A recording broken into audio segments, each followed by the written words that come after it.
بسم اللہ الرحمن الرحیم۔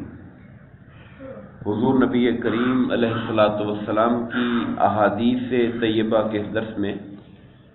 کتاب الطہارہ، پاکیزگی، طہارت کے بیان کے حوالے سے وہ چیزیں جن کی وجہ سے وضو واجب ہو جاتا ہے اس حوالے سے ہم ذکر کر رہے ہیں۔ حضرت سیدنا ابو ہریرہ رضی اللہ تعالیٰ عنہ سے روایت ہے کہ حضور نبی کریم علیہ الصلاۃ والسلام نے ارشاد فرمایا، جب تم میں سے کوئی شخص اپنے پیٹ میں کچھ محسوس کرے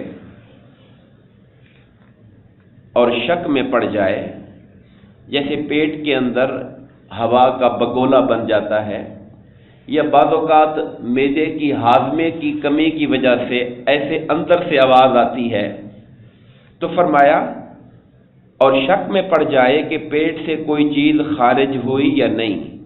تو مسجد سے نہ نکلے جب تک کہ آواز نہ سنے یا بو محسوس نہ کرے۔ بات یہ کہی جا رہی ہے کہ انسان کے جسم سے، یعنی کہ اس کے بڑے پیشاب والی جگہ سے جب ہوا خارج ہوتی ہے تو وضو ٹوٹ جاتا ہے، مگر وہ جو خارج ہونا ہے ہوا کا، اس میں بعض اوقات پیٹ میں صرف دباؤ ہوتا ہے لیکن ہوا کا خروج نہیں ہوتا، یا بعض اوقات پیٹ کے اندر مروڑ اٹھتا ہے، شک پڑتا ہے انسان کو، تو فرمایا شک کی وجہ سے اپنے وضو کو ٹوٹا ہوا نہ سمجھے جب تک کہ اسے یقین نہ ہو جائے۔ یقین ہونے کی دو شرطیں ہیں، یا تو آواز کے ساتھ ریح کا خارج ہونا سنتا ہے یا سمیل اور بو محسوس کرتا ہے۔ مقصد اس کا یہ ہے کہ آپ کو یقین ہونا چاہیے، محض پیٹ کی حرکت کے اوپر یہ سمجھ کے میرا وضو نہیں رہا، تو کہا وضو شک سے ختم نہیں ہوتا، وضو یقین سے ختم ہوتا ہے۔ اس کے بعد حضرت عبداللہ بن عباس رضی اللہ تعالیٰ عنہ سے مروی حدیث پاک ہے، آپ فرماتے ہیں کہ رسول اللہ صلی اللہ علیہ وآلہ وسلم نے دودھ نوش فرمایا۔ آقا انعامدار نے کسی محفل میں دودھ پیا اور پھر کلی کی، دودھ پینے کے بعد کلی کی، اور فرمایا اس میں چکناہٹ ہوتی ہے، چونکہ دودھ کے اندر فیٹس ہیں تو انسان جب اس کو پیتا ہے تو منہ میں اس کے کچھ اثرات رہ جاتے ہیں، تو فرمایا پھر فوراً دودھ پی کے نماز کے لیے کھڑے نہ ہو جاؤ بلکہ کلی کر لو تاکہ منہ کے اندر سے اس کی جو چکناہٹ کے اثرات ہیں وہ ختم ہو جائے۔ یہ باتیں درمیان میں جو آ رہی ہیں، یہ سارے بعض چیزیں وہ ہیں جو واجبات میں ہوں گی، بعض چیزیں وہ ہیں جو سنن میں ہوں گی، بعض چیزیں وہ ہوں جو آداب اور مستحبات کے دائرے کے اندر شامل ہوں گی۔ یہ بات ادب اور مستحب کے دائرے کی ہے۔ معلوم یہ ہوا کہ جو چیز منہ میں چکناہٹ پیدا کرے یا اس کا کچھ حصہ منہ میں باقی ہو تو اس بات کا اندیشہ ہے کہ وہ نیچے پیٹ میں چلی جائے، اگرچہ کہ وہ اتنی تھوڑی ہے کہ پڑھنے میں، قرات کرنے میں، نماز کے پڑھنے میں رکاوٹ پیدا نہیں ہو رہی، لیکن پھر بھی منہ صاف کر لینا مستحب ہے۔ لیکن اگر وہ چیز ایسی ہے جیسے روٹی کا ٹکڑا ہے، جیسے گوشت کا کوئی ریشہ ہے، تو اس کو تو ہر صورت نکالنا چاہیے کہ اگر انسان نماز پڑھتے ہوئے زبان کے پھرنے سے ایک چنے برابر چیز کو نگل کے منہ کے اندر لے گیا تو نماز ٹوٹ جائے گی اس کی۔ وہ چیز اور ہے، چکناہٹ اور چیز ہے، دودھ کا ذائقہ، چکناہٹ وہ اور چیز ہے،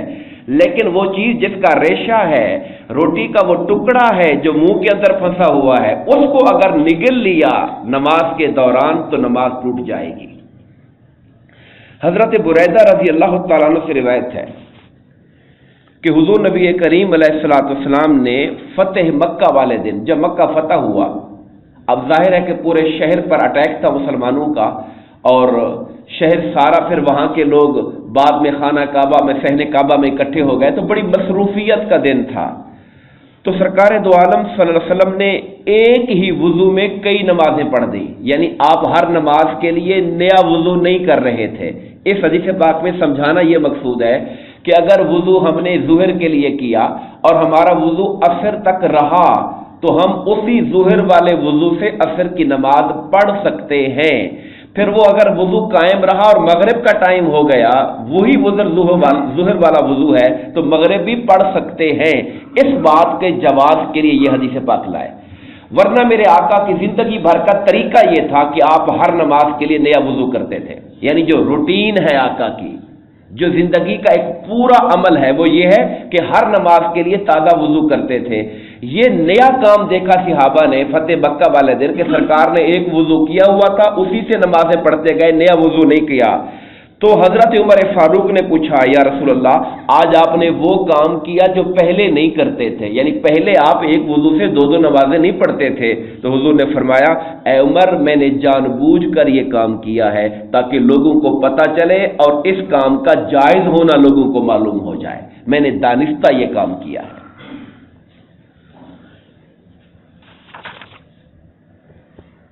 حضرت علی مرتضیٰ رضی اللہ تعالیٰ عنہ سے روایت ہے،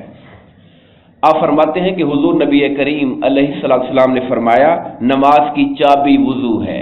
مفتاح الصلاۃ الوضو، چابی نماز کی وضو ہے، اور اس کی تحریم تکبیر ہے۔ یہ لفظ سمجھیے، تحریم کا معنی ہے حرام کرنا، یعنی انسان، ہم نماز نہیں پڑھ رہے تو ہم کھا بھی سکتے ہیں، پی بھی سکتے ہیں، بول بھی سکتے ہیں، لیکن اس کو جو یہ چیزیں حرام کر دینے والی چیز کیا ہے، وہ جو پہلی تکبیر تحریم ہے، اللہ اکبر کہا تو اب بولنا حرام، کھانا حرام، پینا حرام، اس کو تکبیر تحریمہ کہتے ہیں، حرام کر دینے والی تکبیر ہے۔ اور فرمایا اس کی تحلیل سلام ہے۔ اب یہ جو چیزیں ہم پر نماز کی وجہ سے حرام ہو گئی تھی، کھانا پینا بولنا وغیرہ، اب اس کو حلال کب ہوتی ہیں؟ جب السلام علیکم ورحمۃ اللہ کہتے ہیں تو اب بولنا حلال ہو گیا، کھانا پینا حلال ہو گیا۔ چابی نماز ہے، چیزوں کو حرام کرنے والی تکبیر ہے، اور حلال کرنے والا السلام علیکم ورحمۃ اللہ وبرکاتہ۔ حضرت معاویہ بن سفیان رضی اللہ تعالیٰ عنہ سے روایت ہے، آپ فرماتے ہیں، یہاں ایک وضو توڑنے والی ایک اور چیز کا بیان ہو رہا ہے۔ فرمایا کہ سرکار دو عالم صلی اللہ علیہ وسلم نے فرمایا کہ فرین کو بند رکھنے والی، یعنی شرمگاہ کو بند رکھنے والی چیز دونوں آنکھیں ہیں۔ جب آدمی سو گیا تو یہ بند ٹوٹ گیا، یعنی وضو ختم ہو جاتا ہے۔ نیند کرنے سے وضو ٹوٹ جاتا ہے، اس حدیث پاک میں یہ بات بتائی جا رہی ہے کہ جب انسان سو جاتا ہے، نیند آ جاتی ہے تو اس سے وضو ٹوٹ جاتا ہے۔ یہاں تھوڑی تفصیل اور بھی ہے، وہ یہ ہے کہ یہ جو سونا ہے یہ کسی ٹیک کے ساتھ ہو یا پہلو کے بل ہو یا لیٹ جائے باقاعدہ، اس صورت میں تو وضو فوراً ٹوٹ جاتا ہے۔ لیکن اگر جس طرح ہم اتحیات کی شکل میں بیٹھے ہوتے ہیں، اور اتحیات کی شکل میں اگر کسی بندے کو نیند آ جاتی ہے، اس کا سر نیچے کو جھک جاتا ہے نیند کی وجہ سے، اس سے وضو نہیں ٹوٹتا۔ وضو ٹوٹنے کے لیے شرط یہ ہے کہ ٹیک کے ساتھ یا لیٹ کر نیند آ جائے۔ ٹیک لگی ہوئی ہے تو تب بھی بدن پر ہمارا کنٹرول نہیں ہے، ہم لیٹ گئے تب بھی بدن پہ ہمارا کنٹرول نہ رہا۔ لیکن جب انسان اتحیات کی شکل میں یا ایسے جم کر بیٹھا ہوا ہے اور اس میں صرف اس کا سر نیند میں ایسے جھک کے نیچے چلا جاتا ہے تو محض اتنے نیند سے اس کا وضو نہیں ٹوٹے گا۔ حدیث پاک موجود ہے اس کے اوپر۔ صحابہ کرام حضور نبی کریم علیہ الصلوۃ والسلام کے انتظار میں عشاء کی نماز میں بیٹھے ہوتے۔ اب اس زمانے میں عشاء کی نماز بھی اگر آج ہم 9 بجے پڑھتے ہیں تو اس زمانے میں وہاں پہ 10 بجے ہوا کرتی تھی، یعنی رات کا جو پہلا پہر ہوتا تھا اس میں عشاء پڑھتے تھے۔ اب ظاہر ہے کہ جو لوگ صبح فجر کے اٹھے ہوئے ہیں اور زیادہ آرام نہیں کر سکے تو ان کو بڑی نیند آ رہی ہوتی تھی، تو سرکار کے انتظار میں بیٹھے ہوتے تھے اور ان کے سر نیند کی وجہ سے جھک جاتے تھے نیچے کو، مگر سرکار آتے تو وہ اسی طرح نماز کے لیے کھڑے ہو جایا کرتے تھے۔ تو اس سے پھر ہمارے فقہا نے یہ مسئلہ نکالا کہ نیند میں فرق کیا جائے گا، لیٹ جانا، ٹیک لگا لینا اور شکل ہے، لیکن اگر بغیر ٹیک کے بغیر لیٹے جم کر بیٹھا ہوا ہے اور اس صورت میں صرف سر اس کا جھک جاتا ہے نیند کی وجہ سے، اور ایسا جھٹکا نہیں لگتا کہ بندہ یوں نیچے گر پڑے۔ بعض اوقات تو نیند اتنی گہری ہو جائے کہ نیند کے گہرائی میں انسان ایسے چلا جائے، جھٹکا کھا جائے، تبھی وضو ٹوٹ جائے گا۔ آگے کو جھٹکا کھا گیا تبھی وضو ٹوٹ جائے گا۔ محض بات ہو رہی ہے کہ بیٹھے بیٹھے صرف ایسے نیند کر رہا ہے، بیٹھ کر سر کو صرف جھکایا ہوا ہے، آنکھیں بند ہو گئی ہیں، اس سے وضو نہیں ٹوٹتا ہے۔ دعا فرمائیے اللہ تبارک و تعالی ہم سب کو احکامات دین کو سمجھنے اور اس پر عمل کرنے کی توفیق عطا فرمائے، آمین۔ وما علینا الا البلاغ۔